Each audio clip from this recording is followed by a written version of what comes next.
Okay, so the song starts off with E to G to D to A. Now just a note, at the very beginning the D to the A part is just played by Angus. Malcolm's just going from E to G, but that's just at the beginning, so it's... I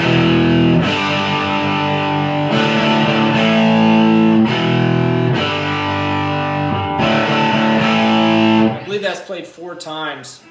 Then we come down here to the main riff. So we start on our E power chord, to D power chord, to our A with our C sharp in the bass, which is just your D. Keep your pinky there, just move your finger up here. Then G power chord, and then your D with the F sharp in the bass. The second time we do it, we're going to start on the D chord and slide to the E chord and then repeat the chord progression, except we're going to go from G, open G, to open D at F sharp. So...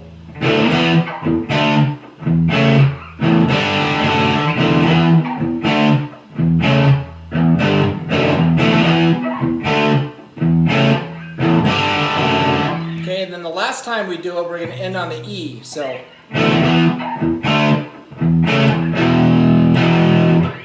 Okay, so that's the main riff. We're going to end on this E the second time, and then we'll head into the chorus.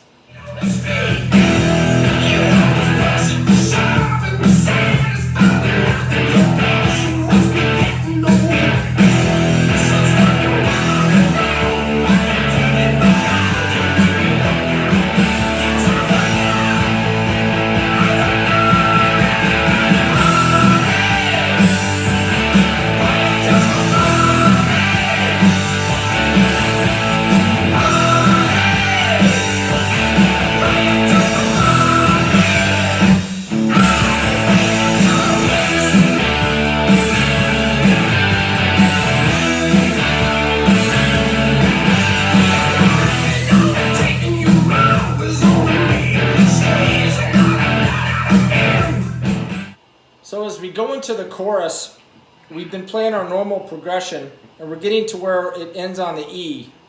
And it's not really an E chord it ends on. It sounds like it's just they're both playing the open E string. Okay? Now I'm going into the chorus, so we're going to hit the E power chord right after that open E string. So now we're going to go to D, to our A again with our C sharp.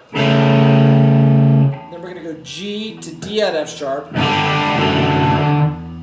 D, E again, regular D chord, and end on the A.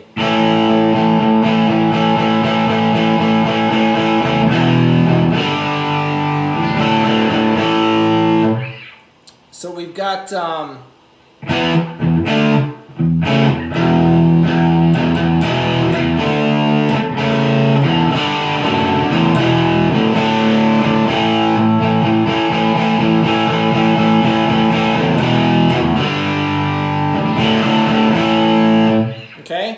Now, we're going to go back into the main chord progression again, but Angus is playing a little background fill in this part, and Malcolm's just letting these chords ring out more instead of playing them real staccato, so it's... And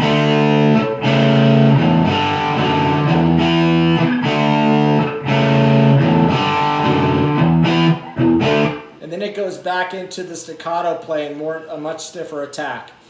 Alright, so let's head into the guitar solo and see what's going on there.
heading into the guitar solo, we've got our chords that we've already been doing. So E, G, D, A. And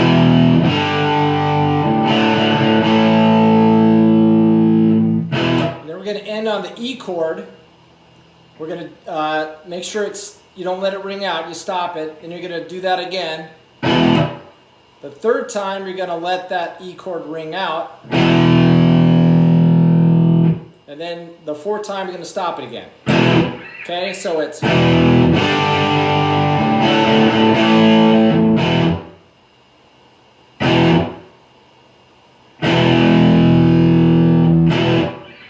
Okay, then we're going to go to A, C, and D again. So A, not again, but for the first time. So A chord to the C note, third fret on the A string, to the D chord, back to that C note again to the A. So it sounds like this.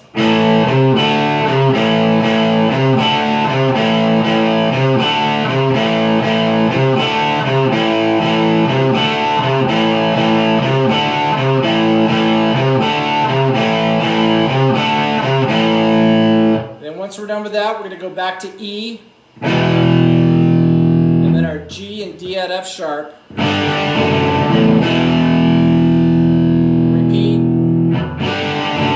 Then we're going to come down here to these chords again, same pattern. Just going to let them make sure that they ring out.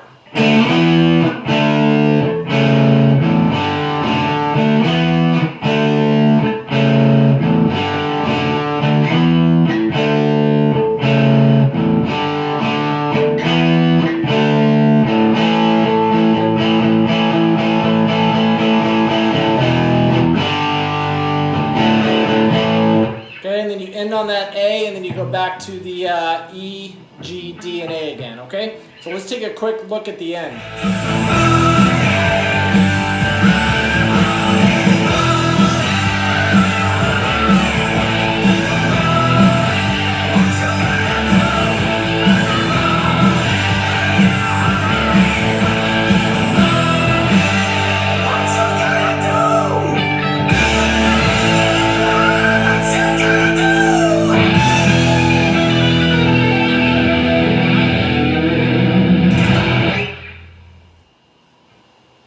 So as you can see, it's just basically the same thing, just slowing down a little bit to get to the end. So and